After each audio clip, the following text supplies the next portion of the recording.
was it boogeyman? As a matter of fact, that was.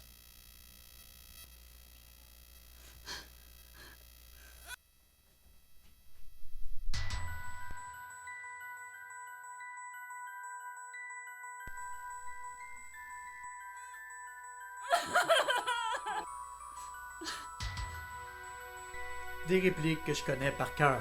Un film qui m'a marqué pour la vie. Halloween est sorti dans les salles de cinéma en 1978. Ce film a eu un tel impact qu'il a à lui seul créé un sous-genre, le slasher movie. Il y a eu des plagiats, des suites, des remakes, des reboots, des suites au reboot, mais aucun autre film n'a su recréer l'impact de Halloween de 1978. Mais pourquoi? Qu'est-ce qui fait de ce film un film aussi spécial? Je dirais que c'est le résultat de beaucoup de talent et aussi de beaucoup de chance.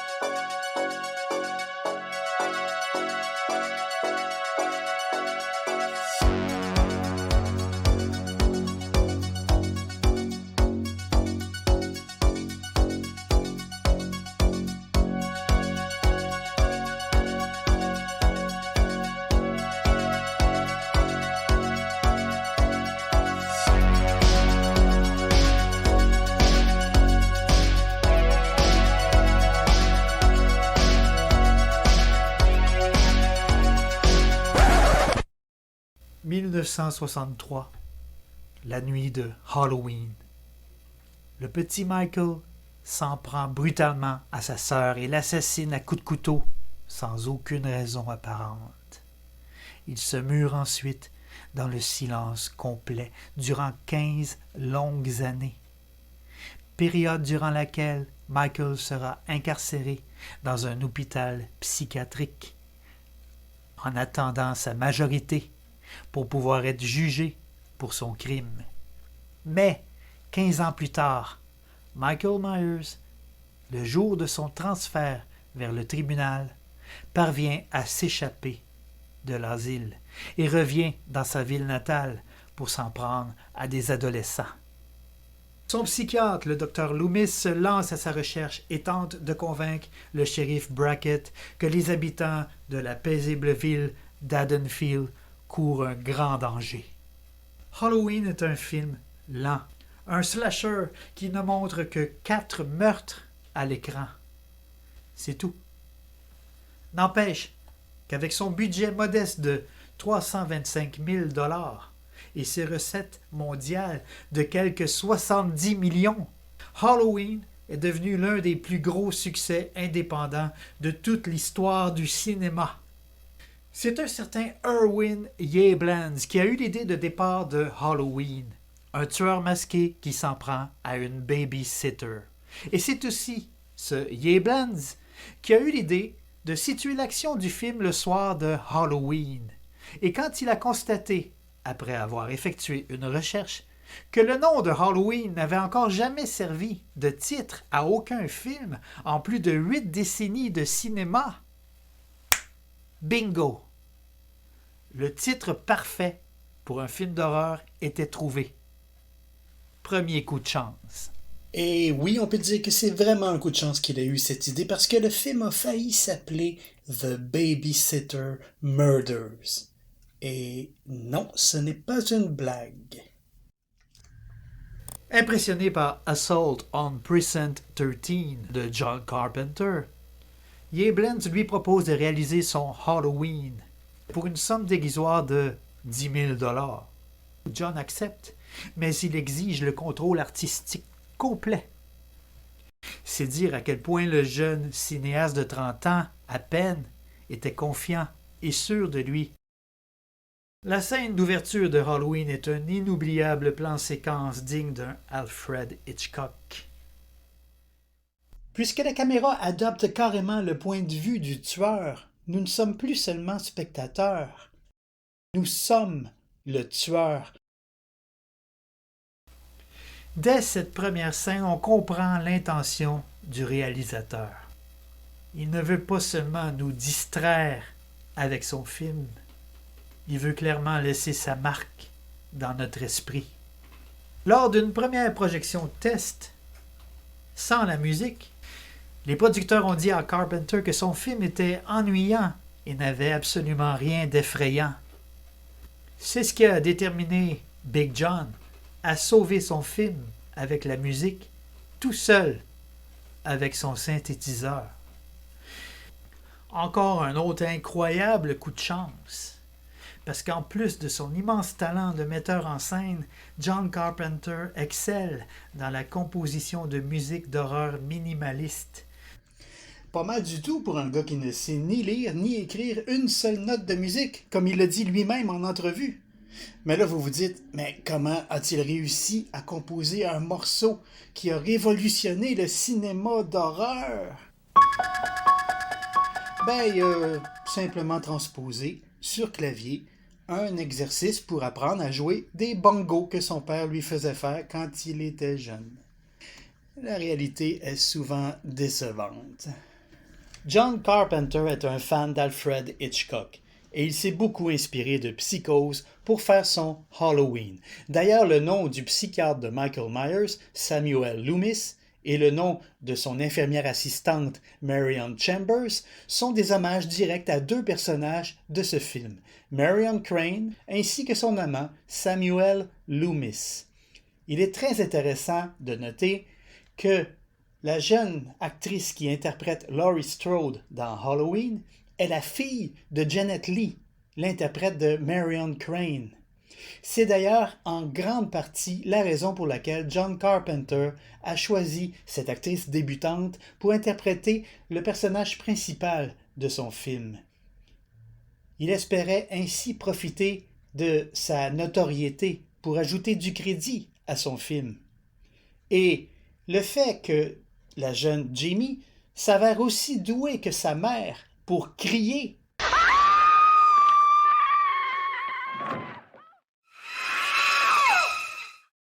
Ça aussi, c'est un autre énorme coup de chance. Parlons du fameux masque de Michael Myers. Un masque en apparence si simple, mais pourtant irremplaçable. Pourquoi le masque n'a jamais été aussi effrayant que dans ce premier film? L'original Halloween de 1978. Encore une fois, c'est dû à un énorme coup de chance. C'est Tommy Lee Wallace, le futur réalisateur de la deuxième suite, Halloween 3, mais qui occupe à l'époque du premier film la fonction de directeur artistique, qui avait la délicate mission de trouver un masque flippant pour le personnage du tueur psychopathe. Je répète que le budget dont l'équipe disposait était plus que limité. Wallace est donc allé faire ses courses dans le premier magasin qu'il a trouvé. Il est revenu sur le plateau de tournage avec 4 masques de Halloween, bien différents les uns des autres, qu'il avait pris soin de modifier légèrement. Le premier masque représentait Emmett Kelly, un clown triste qui a été célèbre dans les années 1920 et auquel Wallace avait ajouté une perruque de cheveux rouges frisés. Un autre masque représentait l'ancien président américain déchu, Richard Nixon. Il y avait aussi un masque à l'effigie de Mr. Spock dans la mythique saga Star Trek. Et finalement, un masque du capitaine Kirk, également de Star Trek, interprété par le célèbre acteur canadien William Shatner. Wallace, qui n'était certainement pas un fan de Star Trek, n'avait aucune idée de qui était ce capitaine Kirk. Il a acheté ce masque pour moins de $2. lui a arraché les favoris à ses tempes, l'a peint en blanc, lui a agrandi les trous pour les yeux, lui a teint les cheveux foncés. Et voilà, quand il a montré le résultat au reste de l'équipe, tout le monde a su qu'il tenait là quelque chose de spécial. Ce masque est instantanément devenu une icône de l'horreur, à la fois effrayant et plein de mystère. C'est justement le fait que ce masque provient du moulage d'un vrai visage humain qui lui donne cette authenticité désarmante. Le visage, si près d'être humain, est complètement déshumanisé par ces trous qui restent toujours bien noirs. Plus tard dans la franchise, ils ont bien essayé de reproduire ce fameux masque. Hélas, pour la plupart, le résultat s'est avéré un désastre. Même si j'avoue que j'aime beaucoup le petit dernier, celui de Blumhouse. Essayer de rendre ce masque menaçant en lui donnant une expression mauvaise ne sert absolument à rien puisque c'est l'expression neutre qui fonctionne. Le visage sans aucune émotion dérange. Au moins 4 personnes différentes jouent le rôle de Michael Myers dans l'original Halloween. Will Sandon interprète Michael à l'âge de 6 ans. Deborah Hill, la compagne de John Carpenter elle-même, c'est à elle qu'appartient la main que nous pouvons voir prendre un couteau et plus tard prendre un masque. Tony Moran, le visage de Michael Myers quand celui-ci se fait démasquer par Laurie à la fin du film. Mais surtout Nick Castle, un ami d'enfance de Big John. Castle joue The Shape, la silhouette masquée, silencieuse et menaçante de Michael, qui se terre dans l'ombre. C'est à lui seul, et pas à Carpenter, qu'on doit la démarche et la façon de bouger si étrange et particulière du personnage, à la fois robotique et fluide. Pendant la fameuse poursuite finale de la maison des Wallace vers la maison des Doyle, Castle a demandé à Big John comment il doit marcher, ou s'il doit courir, ou quoi. Et Big John lui a dit « Just walk ».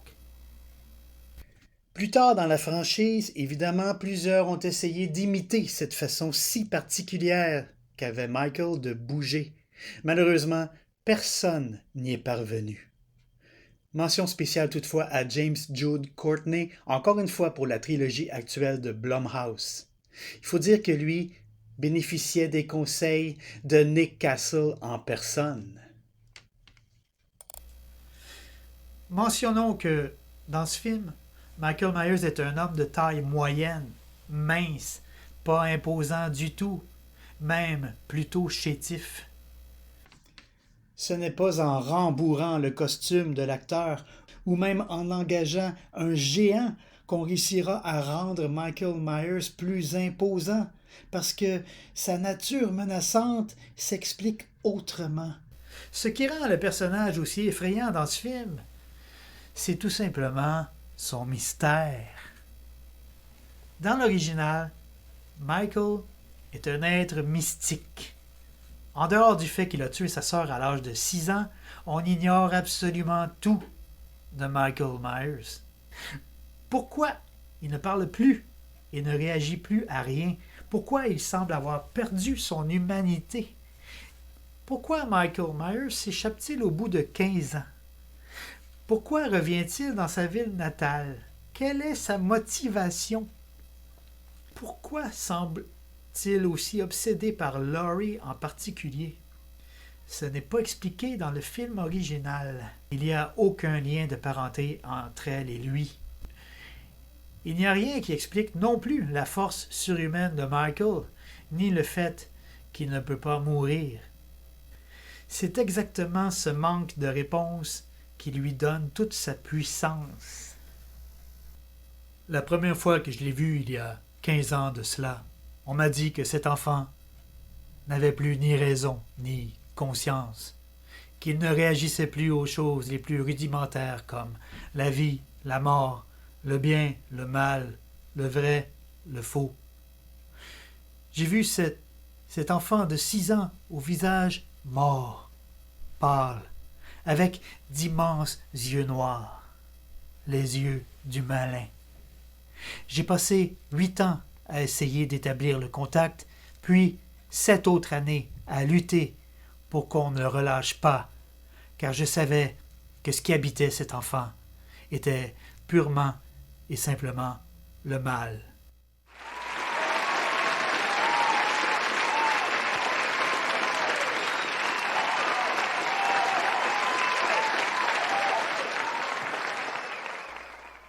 Ce qui est très étrange, c'est que Michael excelle quand vient le temps de tuer du monde. C'est son plus grand talent. Quand on le voit à l'action, on ne peut qu'admirer sa vivacité, sa précision et sa redoutable efficacité. Alors pourquoi, quand vient le temps de s'en prendre à Laurie, il devient aussi maladroit? Il n'arrive tout simplement pas à tuer Laurie. Pourquoi? C'est ce premier Halloween qui a imposé le concept et les codes qui allaient définir tous les autres slashers qui allaient suivre. Le tueur mystérieux porte un masque et il zigouille des adolescents qui ne pensent qu'au sexe et à faire la fête. Mais à la fin, il a du fil à retordre avec la dernière, la Final Girl. La fille vertueuse, studieuse, sage, sérieuse et encore vierge. C'est comme si le tueur était en fait un punisseur investi de la mission divine de châtier les jeunes pécheurs, et que seule une bonne fille vierge et pure pourra vaincre. Durant les rares entrevues qu'il a accordées, John Carpenter a catégoriquement nié toute volonté de prêcher ce type de message de puritanisme religieux. Il a tout simplement expliqué que s'il est vrai que le personnage de Laurie Strode dans son Halloween doit sa survie au fait qu'elle soit plus sérieuse que ses amis dévergondés, c'est tout simplement parce qu'elle n'est pas distraite par ses pulsions. Elle est donc plus avisée, plus alerte. Et effectivement, dans le film, depuis le début, elle est la seule du groupe qui se rend compte d'une présence menaçante qui les suit. À la fin du film, Loomis arrive et sauve Laurie en tirant 6 fois sur Michael, qui recule et tombe du balcon pour atterrir sur le dos. Puis, Loomis s'avance vers le bord du balcon et constate, sans réelle surprise, que Michael n'est plus là. Laurie comprend aussitôt et se met à pleurer. Pendant que nous voyons tous les endroits de la maison et des alentours où The Shape pourrait se cacher. D'ailleurs, on entend sa respiration. Tout simplement brillant. C'est comme ça que Halloween devait finir. C'est comme ça que Carpenter voulait conclure son film. Avec Myers qui marche toujours et qui se cache quelque part, n'importe où, près de chez vous. Pas d'explication, pas de précision, rien du tout. Mais évidemment, les studios ne l'entendaient pas ainsi. Quand il y a du fric à se faire, du fric se fera. Mais toutes les suites et toutes les tentatives d'explication qui suivront ce film ne feront que gâcher la magie, en brisant le mythe Michael Myers. À suivre. En attendant, je vous dis, restez creepy.